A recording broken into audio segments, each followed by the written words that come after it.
Welcome to the second Lightning Talk event put on by the team at KEEZ. My name's Sage. I'm a core contributor at KEEZ, and I'll be your host for these Lightning Talks.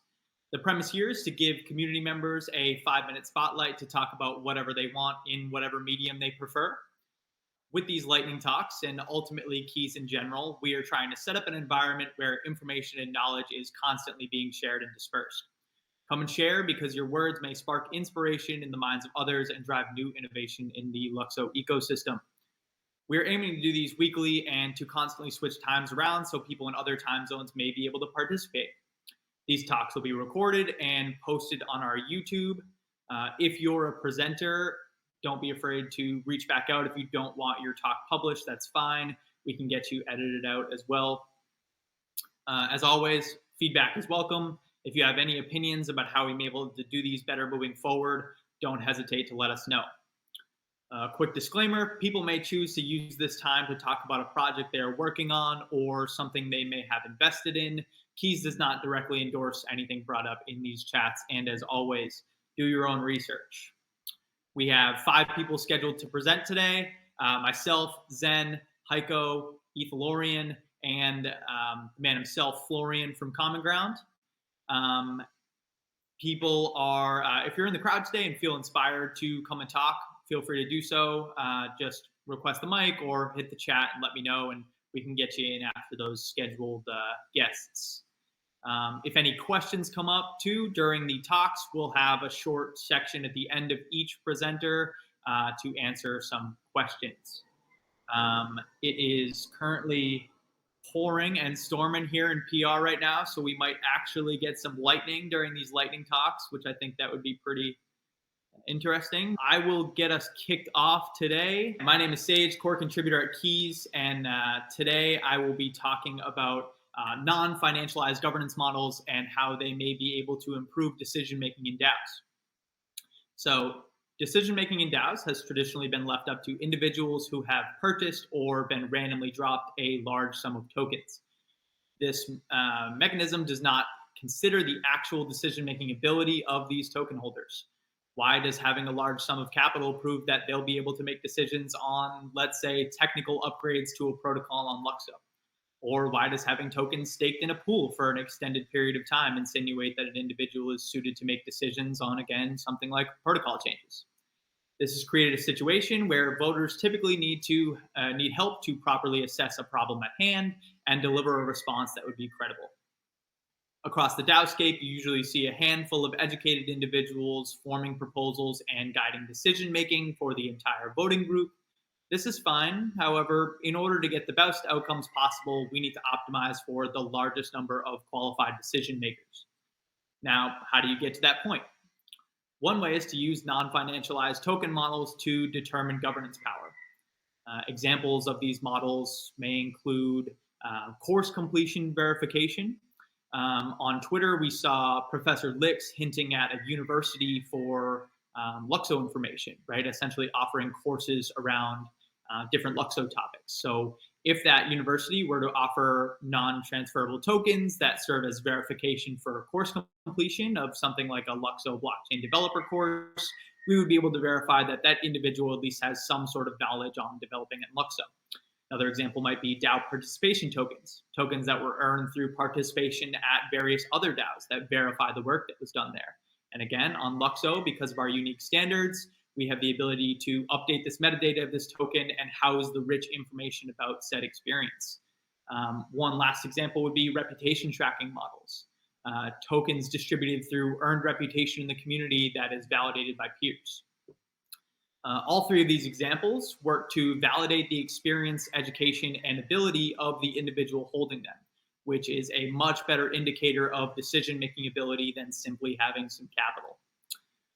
What this then enables is 2 major outcomes. 1, participation is as open and permissionless as possible, increasing the scope of opportunities for individuals around the globe while expanding our surface area for potential positive outcomes. Secondly, we can verify that we have as many qualified decision makers involved in our governance process as possible, in theory. By accomplishing these 2 outcomes, we can work towards a governance model that can breed the most amount of legitimate positive outcomes to a solution as possible. Examples comparing the two models, i.e. financialized versus non-financialized, may look something like this. In financialized, you have a bunch of individuals that either purchased their token share or were handed their share with minimal background consideration. A proposal then goes up around a protocol upgrade, again, as an example, and the DAO is then left hoping that there are enough individuals in the community to develop a quality solution.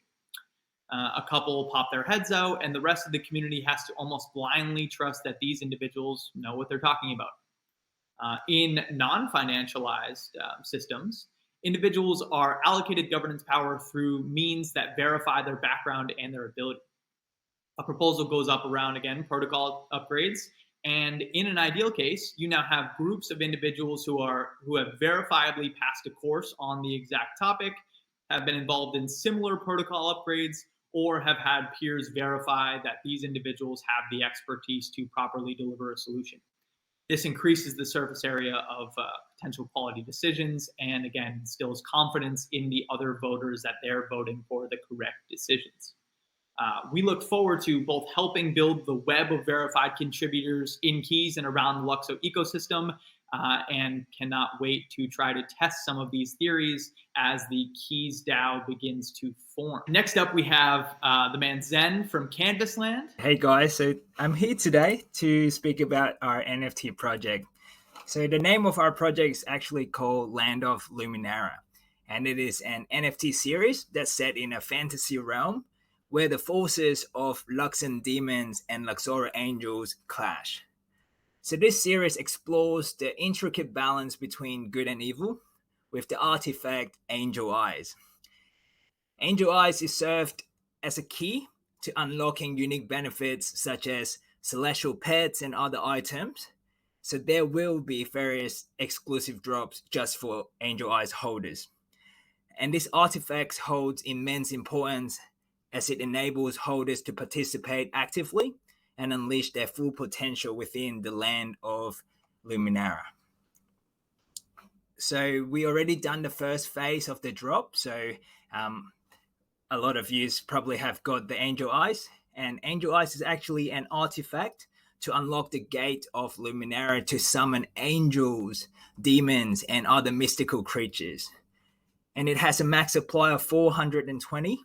And each UP can bind with 1. However, we enabled 6 mints during the drop because we believe that if you hodl to Angel Eyes, you'll be able to sell it in the secondary market at a higher price. And it is an experimental exercise to test the NFT economy on LUKSO. So here I want to thank all of you who have believed in us this early on. We have quite a lot of exclusive benefits to holders in the coming days. And it should be early February, we'll be launching Luxan.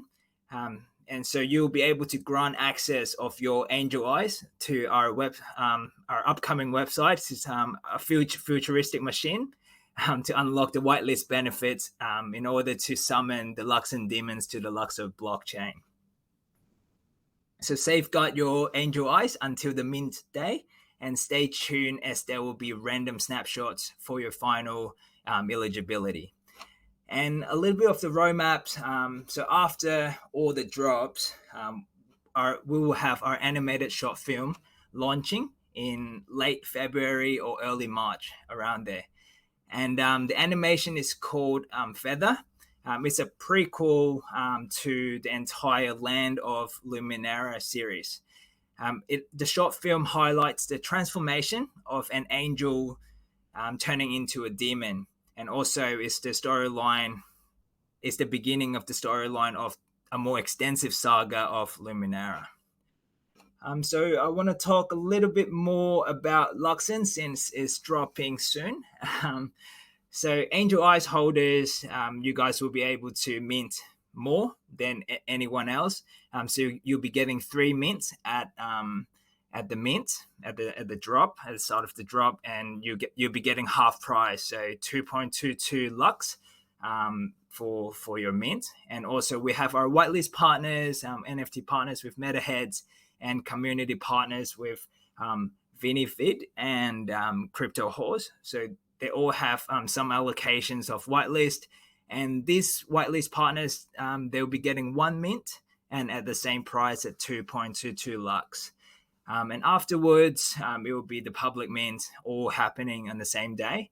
And the public price would be 4.2 lux. And the max supplies would be 4,444. And yeah, moving on to some graphics. So we have already built like a little metaverse for Luminera. So please expect to have fireworks coming for the entire series. And yeah, so that's pretty much it. Just want to show everyone, some snippets, and we'll be announcing more things on Twitter anyway. So I'll give back the stage to all you guys, and thanks for having me here. Absolutely, man. Thanks for coming. I love the art. I love the artist behind it too. Not sure how to pronounce their name, but looking forward to being able to grab some of those things. You guys got some of my favorite animes as some of the traits, and as other people may know, we've done some events with Canvas Land, and those worlds are really fun to travel around in, especially if you got a full VR set. So looking forward to being able to check that world out too. Thank you. And her name is Jae-Hoo. Jae-Hoo is the name of the artist. Jae-Hoo. Nice. Yeah. Alrighty. Thanks, guys. Thanks for having me. Talk to you later, Zen. Later. All right. Next up, we got the Ethalorian in place for Fawn. Fawn didn't have her presentation done in time as of this morning. However, she rescheduled to next week, and she said she's going to come in hot with some alpha. So make sure you guys are around for next week when Fawn comes back on. We're going to demote Zen here. And now we have Ethalorian up here ready to go. All right. So obviously I'm pinch hitting today a little bit. As Sage said, Fawn was supposed to be in the spot, but I'll pinch hit because I'm fine with that. All right. So I figured I'd come on and I would talk about the ring, right? Because people have questions about the ring. So why don't we bring some information to light here? So the question on everybody's mind is, what's the utility? I think that has been typed into various group chats about, 10,000 times at this point. So I think the better question is, what are the utilities, right? Because it really should be plural because there's multiple utilities attached to these rings. To quote Florian, who actually should get a royalty every time I say this from now on, or someone says this because he put it into the Common Ground chat. It's about access, opportunity, content, and people. I like that one. We actually like that at KEEZ. That was a great description because as a project team, we're really seasoned collectors. We're seasoned collectors. We participated in lots of successful projects and also not so successful projects. We've been in the trenches with you all, and we understand what not to do.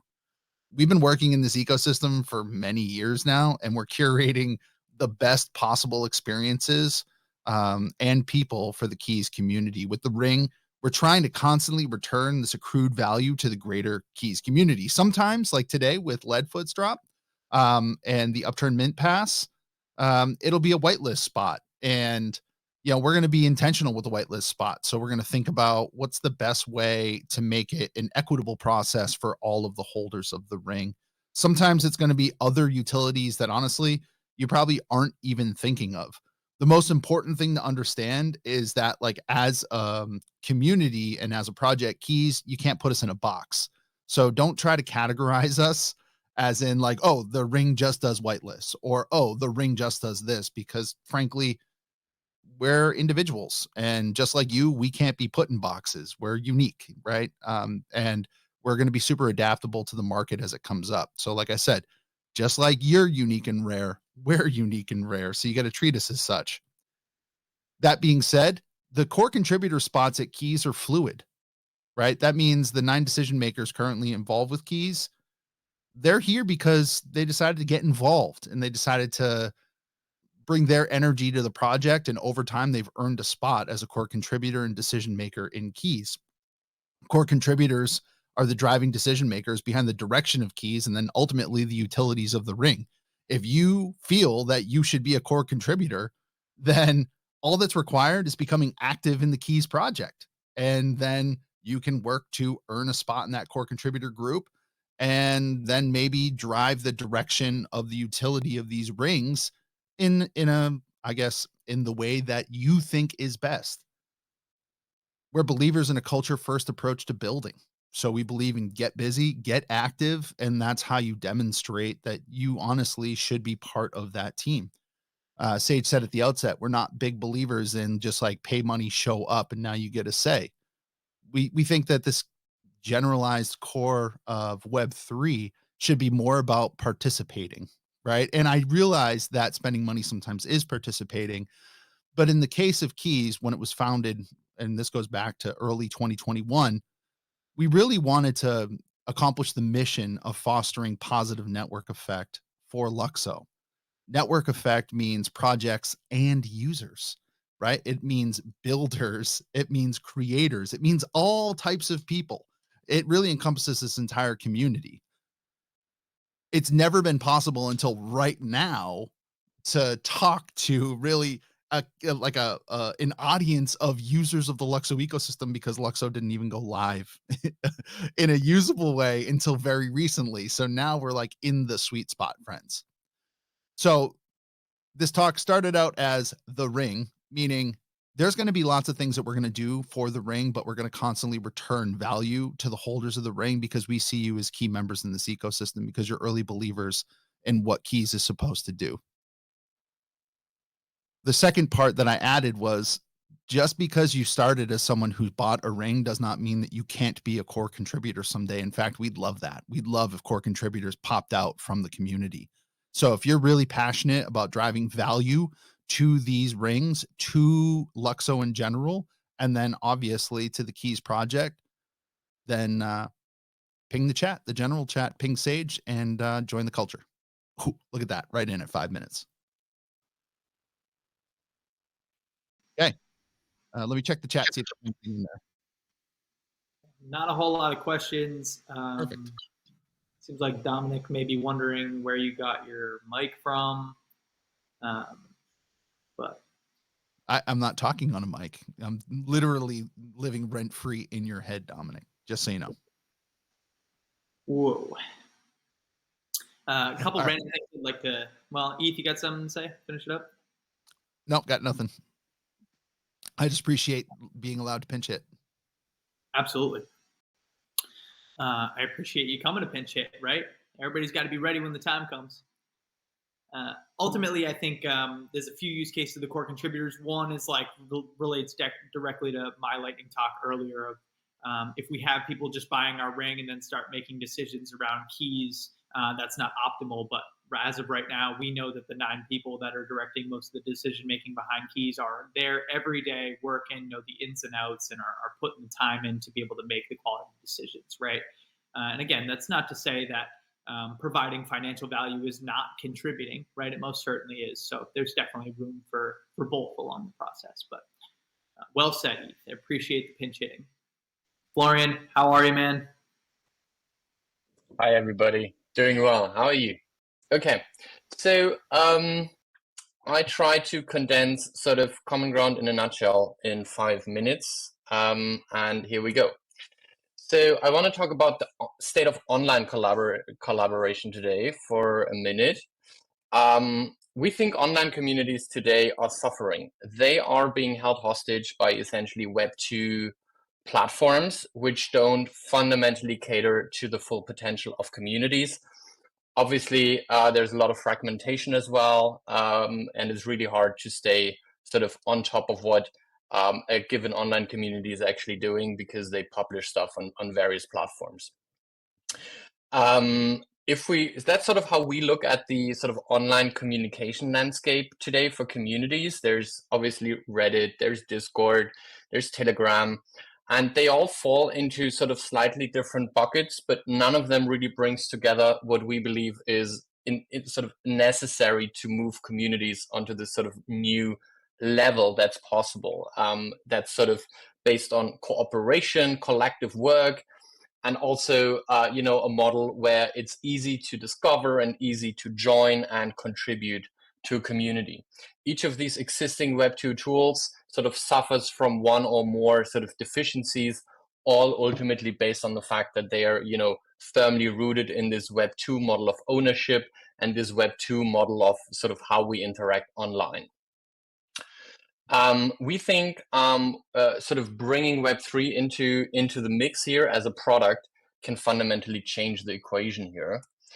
And we think about it as sort of Web3 primitives. And I've talked to many of you about this already, so this might not be entirely new, but for those of you that is, so we want to integrate on-chain reputation into common ground. That's going to be a long process. Obviously, reputation is famously hard to get right, but that's something we're working on. We also believe in governance and co-ownership as a really interesting primitive that communities can drive like no other. Another interesting ingredient that we want to leverage at Common Ground is proof of humanity. So the ability for communities to say, hey, for this particular space here in this community, you need to prove that you're a unique person. That obviously has ramifications for things like governance and co-ownership and those sorts of things. Another interesting building block that we find very, very interesting is this idea of multi-sig wallets for communities. So really sort of giving communities something like a bank account, a digital bank account. And lastly, something that we're actually already working on is this idea of monetization. So give communities easy ways to actually earn recurring revenue streams. Bundling all of this together into sort of, a tool, that's what Common Ground wants to become. Here's some sort of alpha on sort of protocols, chains, and identity systems that we're looking at. Famously, Universal Profiles is already live and online. There's a bunch of other interesting ones, from Proof of Humanity to ENS, Lens, and a bunch of others that could be coming to Common Ground. And in terms of protocols, LSP7, LSP8 support is imminent. There's a bunch of other really cool things: Snapshot for governance, Claros, for dispute resolution, Safe potentially for multi-sig. So many interesting things that we're working towards. The big goal behind Common Ground really is to innovate along two axes, though, not just product, but also ownership of that product. And when you look at the landscape from that lens, you really see that there is only two extremes. There is what we want to build with Common Ground, which is a community-owned Web3 native tool. And by community-owned, I really mean you guys will end up owning this platform. It's not going to be me, Dominic, Jan, or anyone else. It's going to be literally all of us together. And that's, I think, going to be the first time that's really that this is really done on the internet. Our dream is that of an interconnected network of diverse communities with lots of opportunities for cross collaboration, shared governance, and all the jazz. Sort of in a big picture, that's how we look at it. There are communities. These communities live in ecosystems, and all of these communities and ecosystems are sort of merged together in this sort of hyperstructure that we think could be organized through a cooperative. And once we have that cooperative, we can really provide shared resources across all these ecosystems. And that's it. Let's find common ground. Thank you very much. Fantastic, Florian. A little buzzer beater there. Cannot understate how infinitely bullish I am on you guys and what you guys are going to do for KEEZ in the long run, for us to be able to see some of our future goals and our DAOing endeavors. Very, very much so. And super excited that you guys are on this platform, because just by virtue of being here and using it, you're literally shaping our roadmap like nobody else. So very excited. Thank you, everybody. Love it. Thanks for coming up again. Pleasure. All right, let's see if we can get Heiko up here for our last one of the day, unless someone else in the crowd wants to hop up and do an impromptu one. Heiko, what's up, man? How are we doing? What's up? Very cool to be here with the lightning talks. I'm not as well prepared as some others are, but I thought it would be cool to share a couple of insights, both from some learnings from us recently, and also like a talk show I did yesterday where Alt and Ethalorian also contributed too, because we did an interview earlier. So I'll just briefly kick it off with that. Yesterday night here in Tilburg, we had a local a talk show at the local theater where we had about 80 guests in the audience, talked about digital fashion, and where I showed some clips of Alts and ETH who were explaining like how they first discovered the space, how they started to embody their digital identities, and how that had a liberating effect. Alts, ETH, I haven't talked to you about this yet, but I did send a message. But the audience really loved it. They thought it like I mean, these are, with all due respect, kind of normies that are far away from this whole Web3 innovation wave, and they thought it was really cool to hear the positive sides of embodying a digital avatar, more or less, right? So there's a lot of skepticism amongst people that hide behind their digital identities and then kind of abuse that. But I think what the clip of Alts and ETH really showed is that if we use it with the right intentions and we use it with a sense of curiosity and optimism, it can be a very liberating thing to do. So that was really cool. I had three guests on, one of PVH, so one working at Tommy Hilfiger, and one independent designer, and they talked about how 3D design essentially is also making that whole design process more sustainable. There was this one example where someone in the audience actually used old samples of just a single leg of a pair of jeans, more or less, and remake that into a product, because that was basically used for the sampling process, and then you couldn't really wear that component of a pair of jeans.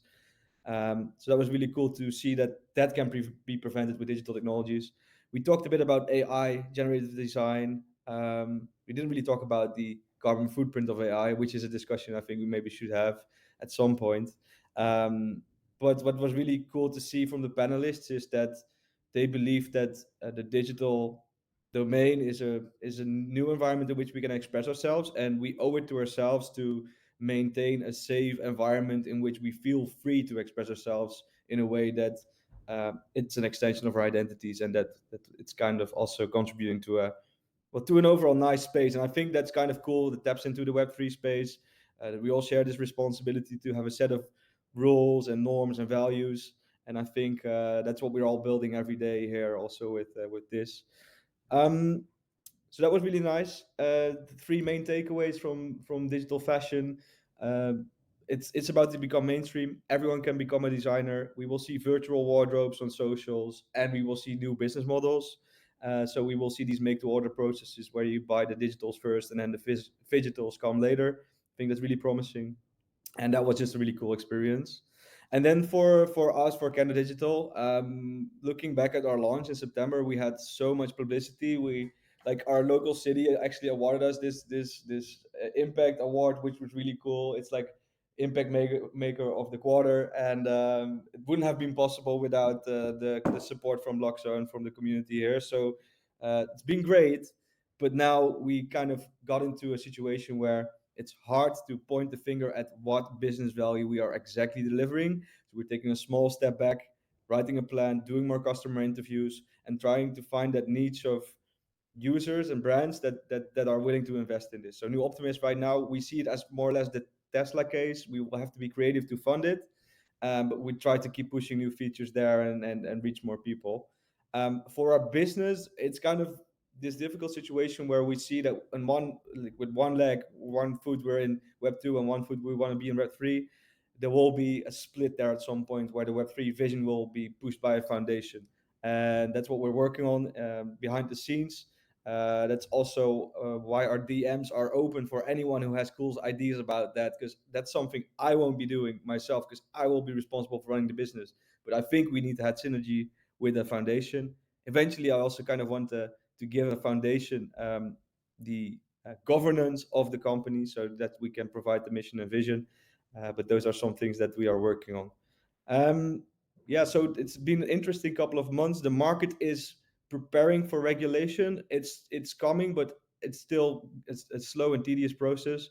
We have to remain patient and optimistic, and just try to work with the right partners, and that's what we're doing. So that was 5 minutes of improvising, but I think it was cool, right? Thanks for the opportunity. I love it, man. I think like that's the beauty of lightning talks, right? We get people that present a slideshow, and then we get people like yourself and Eth that just come on here and give it a go for 5 minutes. I think both sides are great. And congratulations on that award you guys received. I love that you guys do so much like in-person, like IRL events and talks and all that. It's great to see. Curious about the environmental footprint of AI, like you were talking about. That's an angle I haven't really heard a lot about. But yeah.